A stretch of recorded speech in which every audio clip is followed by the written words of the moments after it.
The Dope Show. The Dope Show. Oh, The Dope Show. I hereby find, upon evidence of an autopsy conducted by the medical examiner of this county, that the deceased, Wilfred Butler, died as a result of burns inflicted accidentally upon himself on his own premises during the afternoon of December 24th, 1950.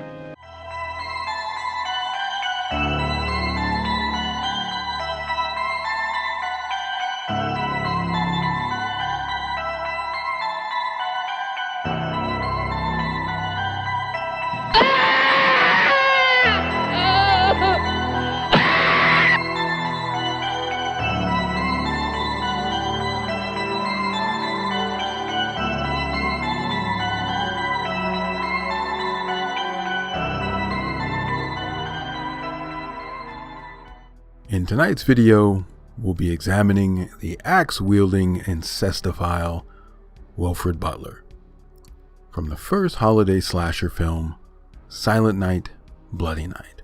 You may also see this movie labeled as Death House. We don't really know much about Wilfred Butler's early life, but I think we can safely derive some information about him based off of his business practices. He was wealthy during and after the Great Depression. I think my cold speculation is supported by his actions throughout the film. When he does not get what he wants in life, he hurts people. The United States has always worshipped ruthless businessmen, but once you cross over into rape and murder, it better be against a marginalized group, or you might find yourself labeled as a maniac. People that lead privileged lives can quickly become violent when they don't get what they want, or more specifically, when they don't get what they feel they're entitled to. Under that umbrella of privilege, often you'll find the removal of consequences for one's actions, which only adds to the pain of reality that they will eventually have to face. In 1930, this man of wealth and privilege got a taste of reality that he couldn't manipulate or escape. That being the death of his wife, Catherine, courtesy of tuberculosis. From there, this so-called man of God would start down a path that he would never stray from. Now, instead of grieving like a normal person, or maybe even deciding to find some comfort through sex workers, or I'm sure he could have found some FBs back then, but this guy somehow targets his own daughter to satisfy his needs of the flesh. Naturally, you may already find this character too repugnant to even want to delve any deeper, but I remind you, he is part of the horror genre. So let's go somewhere we don't want to go. Let's try to understand how a father would arrive at the bedside of his child with such heinous intentions. I think we should explore this ghastly act by Butler, specifically because he is remorseful about it. So, number one, maybe he was so grief-stricken by the loss of his wife that he was hallucinating. We do see that at the end of the film, he's seeing Diane Adams as his daughter Marianne, and he's not seeing her as if she was an adult or even as a teenager, but he sees her as a child. So maybe he had one of these episodes. Perhaps he saw her as his only real chance to reproduce again. Ugh, right? We know that he does have an inflated sense of self-importance based off of his headstone and his last will and testament. Also, he is a religious man, and the Bible is replete with incest when it was deemed necessary. Ugh. Come on now. You know you'd bang your cousin, am I right? Huh? Am I right? Okay. Let's move on to the answer we're all most comfortable with. He was just a sick, nasty old rapist that we'd like to throw into a cage or do worse things to. That is, if we entertain vigilantism. Although it would have been very uncomfortable, I think that adding the rape scene would have enriched this film. Yes, I just said that. I think it's important to depict acts of violence at all stages to get a better understanding of the character's mindset, before, during, and after, for the aggressor and for the victim, if possible.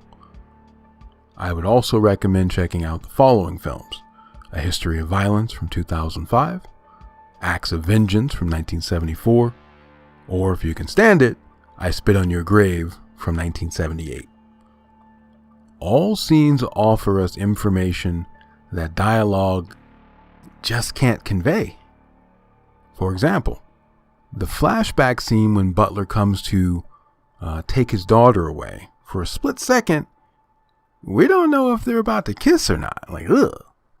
But what we actually get is a man that is truly sorry for his actions, and a broken young woman who's lost her mother, she's lost her child, her mental health, and all she's got left is her crazy father. Things aren't looking too good. Okay, let's talk about how he tries to redeem himself, if we entertain that such a thing is even possible. He turns to medical science of the time by turning his home into an asylum and inviting doctors to live there in order to give his daughter the best possible care. Now, this reveals a lot about Wilfred. That's what he knows: money and influence. He doesn't understand that you just can't undo certain actions. Just like if you say certain things to certain people, it's done. You've cast your stone into somebody else's ocean, and you don't get to retrieve it. Also, take note, he didn't go to jail, so once again, he doesn't face any consequences for his actions. But we could say that he tried, not only by seeking medical care for Marianne, but also with a bit of charity.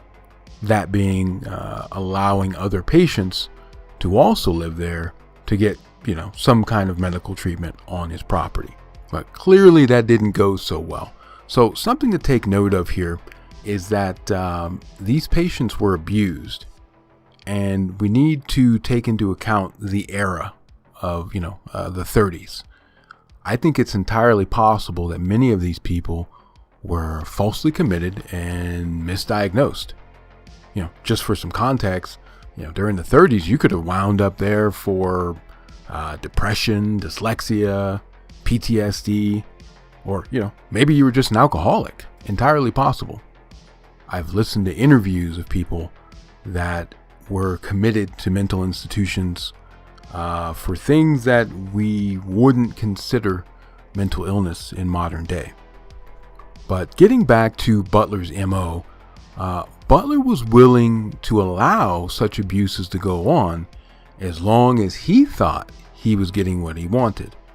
But as soon as he felt like the medical staff wasn't going to give him some kind of twisted absolution from his actions, he decides to be an accomplice to multiple revenge killings. And so he frees the patients, knowing full well what might happen. Since he kept Marianne in separate quarters, the other patients killed her along with the staff. And that's his fault. He could have just taken his daughter and left. He chose not to. He had revenge on his mind. From here, Butler would become overwhelmed with thoughts of vengeance on the escaped patients. Butler really is out of his mind. He set the murders into motion. But right in line with his past behavior, he deflects the responsibility of his daughter's death. He turned a blind eye to the abuse of the patients. Moreover, he probably funded it. But they must face punishment, not him. So, as we can see, his perspective is highly mercurial. He perceives whatever he needs to. From here, he begins to drift, and when he resurfaces, he is a complete maniac. At the opening of the movie, we are led to believe that he is the one that is burned alive, when really he's the one playing the organ while somebody burns alive. We find out later on in the film that Butler had just found a squatter in his house, and so he decided to throw gasoline on him, and of course lit him on fire. Butler again vanishes and chooses to live in prisons and mental institutions until 1970. So I have to raise the question, what did he do to get himself put into those places? To my knowledge, you can't just walk in and ask for a room. During his escape, we see that he's willing to hurt anyone that might stand in his way. Even animals. Now the maniac is loose. Butler finds Mr. Carter and Ingrid in his house. He waits until they are completely caught off guard and hacks them up with an axe. He then silently reads some kind of Bible scripture and leaves a crucifix in Ingrid's bloody hand, as if what's written in the book justified his actions, or maybe he was reading her last rites. We don't know. He then calls Sheriff Mason and demonstrates an understanding of the mentality of police. He knows exactly what to say. He plays as if he's afraid. He plays as if he needs rescuing. And of course, the sheriff comes running. And Sheriff Mason meets his demise at the edge of a shovel. When he spoke with Tess, he tells her that he's Marianne, suggesting that Tess knows something specific about Marianne's death. He also says that he's very lonely and that he wants to see her again. So I think that was the string he really needed to pull on to get Tess to come out to the house. Remember, Tess's house is filled with birds, so he must have some in-depth knowledge of her psychology. Once Tess is trapped, he insults her and he plays with her by isolating her in the dark and then offering her a severed hand for help before brutally chopping her up with an axe.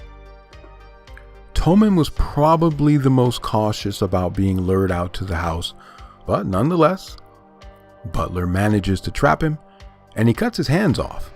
And he may have even allowed him to escape, thinking that he would just bleed out in the snow. But instead, Toman gets hit by a car while trying to flag down help.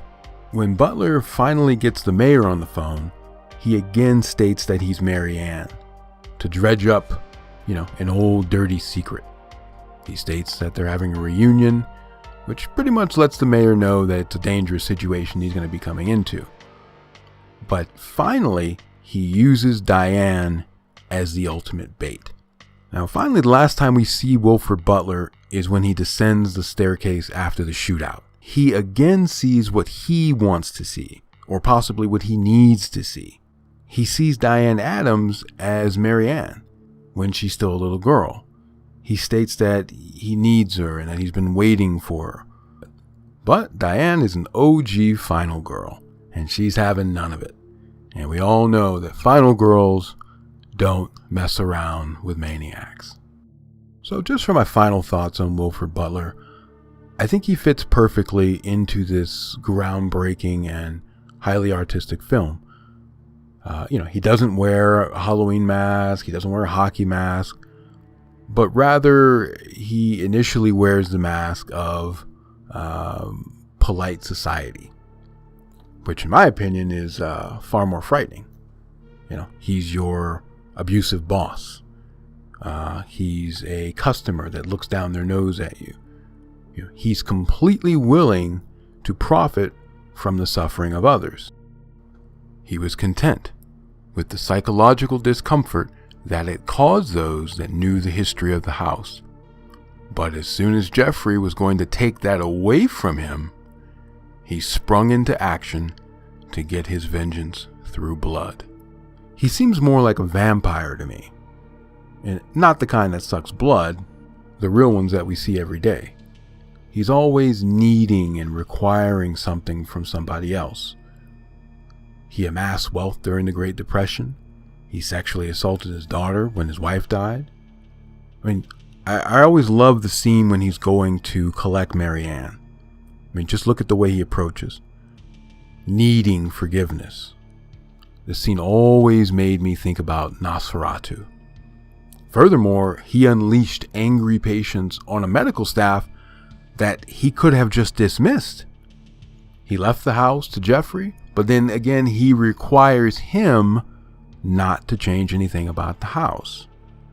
He needs revenge on people that he allowed to be tortured, Ultimately, I think he got exactly what he needed to be put out of his misery.